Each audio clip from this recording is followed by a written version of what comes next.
안녕하세요. 뉴스반장입니다. 28일 주말 연휴, 모두가 한가롭고 평화롭게 휴식을 취하던 오전 시간, 윤석열 대통령과 김건희 씨가 느닷없이 갑자기 SBS TV 동물농장에 불쑥 출연했습니다. 이게 뭔가? 이 사람들이 왜 여기에 나오는 거죠? SBS 동물농장이 정치농장으로 변질되어 버린 순간이었습니다. 하다하다 전 국민이 즐겨보는 프로그램에 출연해 약을 판 건데요. 이들을 본 순간 저도 모르게 아이 땡땡땡이라는 말이 방언처럼 터져나왔습니다. 미친 걸까요? 동물농장을 보면서 욕하고 TV를 끈 건 이번이 처음이었는데요. TV 동물농장 게시판에는 각종 비판의 댓글이 쇄도했습니다. 은퇴한 내견 일반인 입양자도 있을 텐데 굳이 왜 이러는지 모르겠다. 어떻게 일요일 아침에 애 보는 프로그램에 정치짓거리를 할 수 있나. 훈훈하게 보고 있다 채널 돌림. 힐링 프로그램이 기분 더럽게 한다.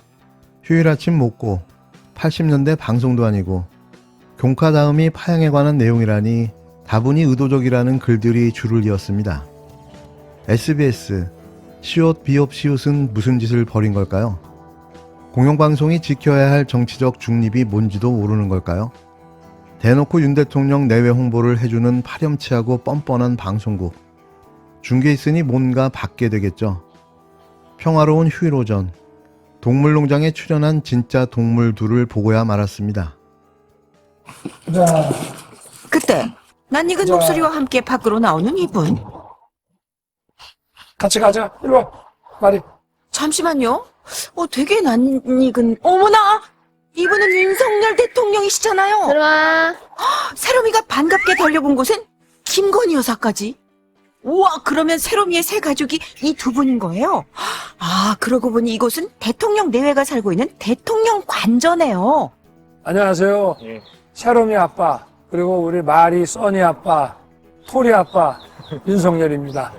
네, 저는 아이들의 엄마 김건희입니다. 아, 그러니까 이 두 분이 은퇴한 안내견 세롬이의 가족이라는 건데요. 대통령의 11번째 퍼스트 독이 된 세롬이, 대체 어떤 사연이 있는 걸까요? 후보 시절에 이제 용인의 그 안내견 학교 갔다가 내가 당선이 돼서 마당 있는 관저를 가게 되면 꼭 그 은퇴 안내견을 좀 키우고 싶다 얘기를 했는데 작년 크리스마스 날 우리 이제 가족으로 입양을 했죠. 윤석열 대통령과 김건희 씨가 28일 방송된 SBS TV 동물농장에 깜짝 출연했는데요. 윤 대통령 부부는 안내견의 일생을 돌아보는 내용을 담은 동물농장 1122회에 출연해 자신들이 지난해 크리스마스 때 입양한 맹인 안내 은퇴견 세롬이와 함께 관저 곳곳에서 시간을 보내는 모습을 공개했습니다. 윤 대통령은 주방에서 강아지 간식을 만들어 나눠줬고 김건희 씨는 세롬이는 아빠를 훨씬 좋아한다고 말하기도 했는데요. 우리는 이런 걸 전파 낭비라고 하죠. 전파 낭비를 넘어선 일방적이고 편파적이기까지 한 대국민을 상대로 한 이미지 개선 홍보 전략의 일환인 겁니다.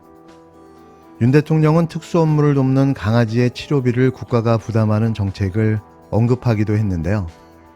그는 특수 목적으로 봉사하는 강아지들이 많이 있는데 국가 사회를 위해 봉사했기 때문에 치료를 받게 될 때 일정 부분 국가와 사회에서 부담해주는 게 맞는 것 같다고 말하기도 했습니다. 이어 임기 내 정책으로 만들어 주시겠냐는 제작진의 물음에 한번 노력해보겠다고 또 말빙을 날렸는데요. 대선 후보 당시 공약했던 공약조차 지키지 않는 자가 무슨 정책 공약을 또 합니까? 이는 1300만 반려인들에게 어필해 지지율을 끌어올리겠다는 교묘한 정치 꼼수에 지나지 않는데요. 속이 빤히 들여다 보입니다. 윤 대통령 부부는 강아지 6마리와 고양이 5마리를 키우고 있는데요. 이 강아지와 고양이의 사료값은 자신들이 부담하는지도 궁금합니다. 앞서 김건희 씨는 지난달 청와대 상춘제에서 동물자유연대 카라, 어웨어 등 동물보호단체를 초청해 비공개 오찬을 하는 자리에서 개 식용을 정부 임기 내에 종식하도록 노력하겠다는 취지의 발언을 하며 그것이 저의 본분이라고 했는데요. 자신이 본데 이런 정책을 약속할 수 있습니까? 대한민국에 2명의 대통령이 있는 걸까요? 하다하다 이제는 공중파까지 안 끼는 데가 안 나오는 데가 없습니다.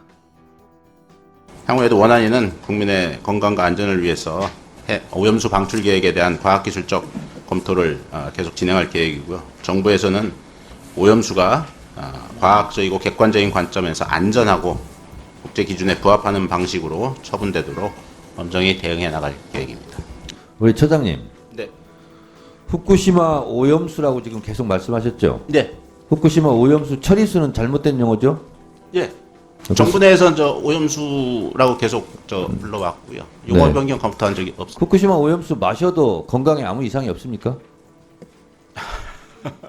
식수로 써도 됩니까? 아니, 지금 말씀드린 계속 대로 식수로 마셔도 될 만큼 깨끗하다 이렇게 돼 있는데 예. 그러면 그 식수로 마시지 뭐하러 돈 들여가면서 바다로 버립니까? 이에 대해서 원안위에서 아무 입장이 없어요?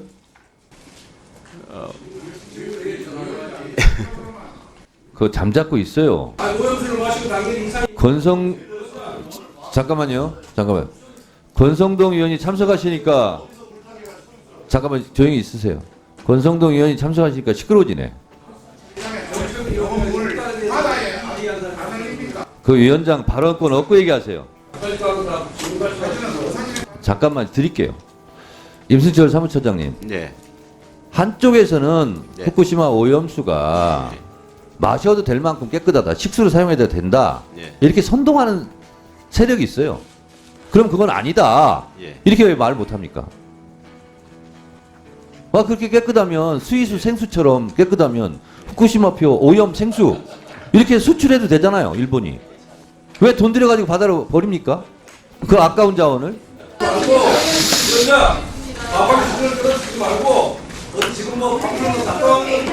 권성동 의원은 스스로 눈 찌르지 마세요. 자, 권성동 의원 발언은 속기록에서 삭제를 했으면 좋겠는데 안 될 것 같고. 정부에서 지금 이 점검단을 파견을 했죠. 이 점검단에 들어가 있는 분들이 누군지 모르지만은 이분들에게 국민의 건강과 안전이 우선이다. 그리고 무엇보다 철저하게 점검을 해라. 이건 지시를 내려야 됩니다. 무슨 얘기인지 아시겠습니까? 네. 예, 그것이 국익을 위하는 겁니다. 다만 이 오염수 문제에 관해서 거짓 괴담과 선동이 너무 심해요. 이런 거짓 괴담과 선동에 대해서는 과거 광우병 선동처럼 철저하게 팩트를 국민들에게 제공을 해서 국민들이 아무런 그런 불안에 떨지 않도록 그렇게 해 주길 바랍니다. 무슨 얘기인지 알겠습니까? 네, 그렇게 그리고 하겠습니다. 예, 이 민주당이 알겠습니다. 뭐랄까 장애 집회여러 가지고 좀 혹세무민하고 비과학적인 괴담을 많이 이제 유포를 했어요. 이 오염 처리수 문제, 오염수 문제도 이게 과학으로 접근을 해야 되는 겁니다. 마치 방사능 공포증에 기대서 탈원전한 것처럼 이것도 그 재미 봐가지고 방사능 공포증에 기대서 거짓 그런 선동, 악성 선동을 하고 있는데 이런 것에 대해서 과기부하가 원안위가 객관적인 데이터를 갖고 철저하게 국민들에게 보고를 해주시기 바랍니다. 무슨 얘기인지 아시겠습니까? 네, 알겠습니다. 뭐 일례로